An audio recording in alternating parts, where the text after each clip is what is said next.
Merhaba arkadaşlar. Yepyeni kanalınız Halay Samba'ya hepiniz hoş geldiniz. Bu kanalımızın ilk videosu olacak. Kanalımızın bugünkü misafiri ve ilk açılış videosunu sevgili kızım Megi ile beraber yapmak istedik. Ben Burak Yavuz. Yaklaşık 7 yıldır Avrupa Birliği ülkesi Malta'da eşim, 2 köpeğim ve bir oğlumla beraber yaşamaktayım. Kanalımızda sizlere aslında 7 yıl önce benim hikayem başlarken kimsenin yardımcı olmadığı konular hakkında sizlere en net bilgiyi vermek istiyorum.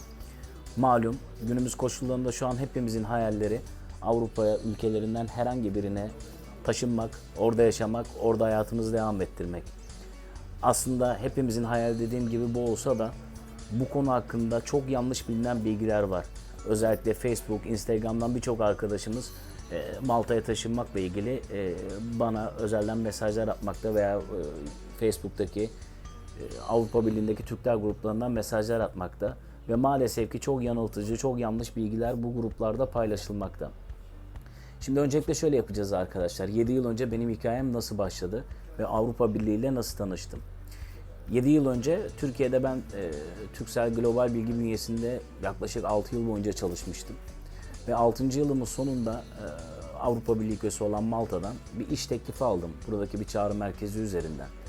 Yani herhangi bir benim başvurum olmadan bir iş teklifi üzerinden bu şekilde sürecin başlaması oldu. Yaklaşık 3-4 aylık bir mülakat sürecinin ardından firma ile el sıkıştıktan sonra süreç asıl şu şekilde başlamakta. Her şey tamamdı. Anlaşmalar sağlandı, kontratlar imzalandı ve firma bir Türk vatandaşı olduğum için yani third party olarak geçiyor yurt dışında çalışma izni ve oturum izni ile alakalı bir avukatlık firmasıyla anlaşarak sürecimi başlattı. Yaklaşık 6 aylık bir bekleme süreci oluyor arkadaşlar. Bu 6 aylık süre içerisinde uzun soluklu maillere yazışma, cevap verme, gerekli evrakları tamamlama, işte Türkiye üzerinden benim diplomalarım, sabıka kayıtlarım, translate'leri ve bunların apostil yapılma işlemleri tamamlandıktan sonra bu toplam 6 aylık sürenin sonunda oturma ve çalışma iznimin çıktığının bilgisi geldi. Bundan sonraki süreçte şu an biliyorsunuz Türkiye'de vize işlemlerini VFS Global hizmetleri sağlamakta. Bura üzerinden oturma ve çalışma izni üzerinden geçici bir vize kaydına başvurdum. Bu işlemde yaklaşık 1-2 haftalık bir süreç alıyor. 3 aylık geçici bir vize aldım. Oradan Megi ile vedalaşalım.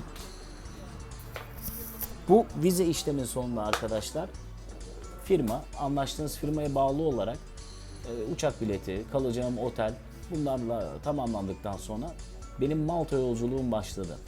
Şimdi çok yanlış bilinen bir bilgi var. Bu konuyla alakalı sizlere çok net bilgi vereyim. Ben vize alsam, Avrupa Birliği'ne gelsem, orada iş bulsam nasıl çalışırım? Arkadaşlar Avrupa Birliği'nde yaşamanız ve çalışmanızla alakalı kurallar çok net.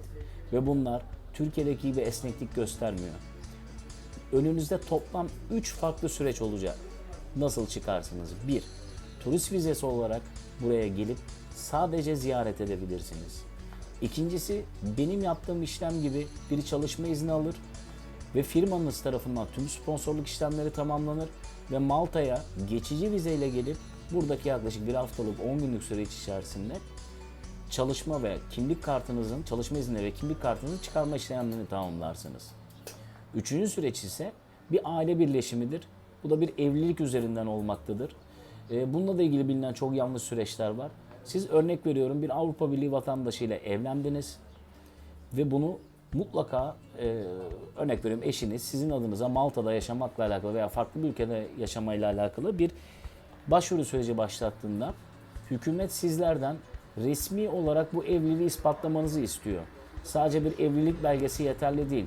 Bunun amacı da yapılan evliliklerde sahte evliliklerin önüne geçebilmek sadece yurt dışında yaşamayla alakalı. Bir düğün videosu olabilir, düğün fotoğrafı olabilir. Şahit gerekli olabiliyor hem Türkiye'den hem Avrupa'dan. Bu evliliği gerçek bir evlilik olduğunu karşı tarafa ispatlamakla mükellefiz. Bu işlemi yaptıktan sonra yine 6 aylık 7 aylık bir aile birleşim süreci oluyor ve gerekli onay süreçleri tamamlandıktan sonra vize işlemleriniz tamamlanmış ve Avrupa Birliği'ne geliyorsunuz. Bu şekilde de eşinizden kaynaklı bir kimlik kartı sahip olma şansınız var. Eğer eşiniz Avrupa Birliği vatandaşı ise bu süreç içerisinde Avrupa Birliği'ndeki çalışma haklarınızdan faydalanabilirsiniz. Herhangi bir çalışma iznine ek olarak ihtiyacınız kalmıyor. Ancak eşiniz Avrupa'da yaşayan bir Türk vatandaşı veya farklı bir ülke vatandaşı ise, Avrupa Birliği vatandaşı değil, bu süreçte sizin sadece Avrupa'da oturma kartınız gelir ve bu kartınız ile asla çalışamazsınız. Bu kartınız ile sadece eşinizle birlikte Avrupa ülkesinde ikamet edebilir, bir yıllık size bir kart verilir. Eğer Avrupa Birliği'nde çalışmak istiyorsanız bununla ilgili mutlaka burada bir firma bulup sizle ilgili sponsor olması ve çalışma izni çıkartması gerekiyor. Çok duyulan yanlış bilgiler var.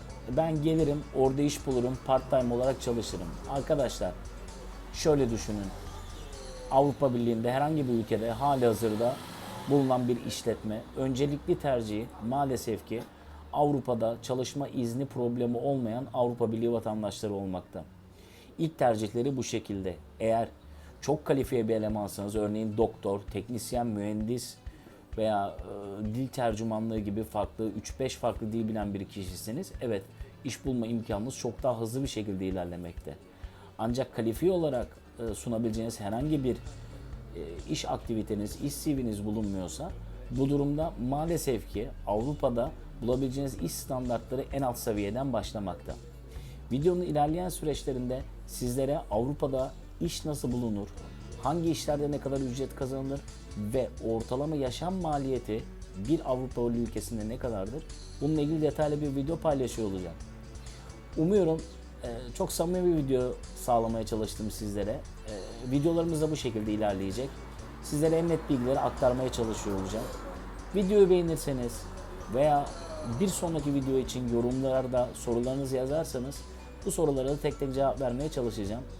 Hepinize desteğiniz için çok teşekkür ederim. Kanalımızın ilk videosu ve videomuzdaki ziyaretçimiz Megi'ye de sağladığı destek için teşekkür ederiz. Sevgiyle kalın. En yakın zamanda yeni videomuz geliyor. Görüşmek üzere.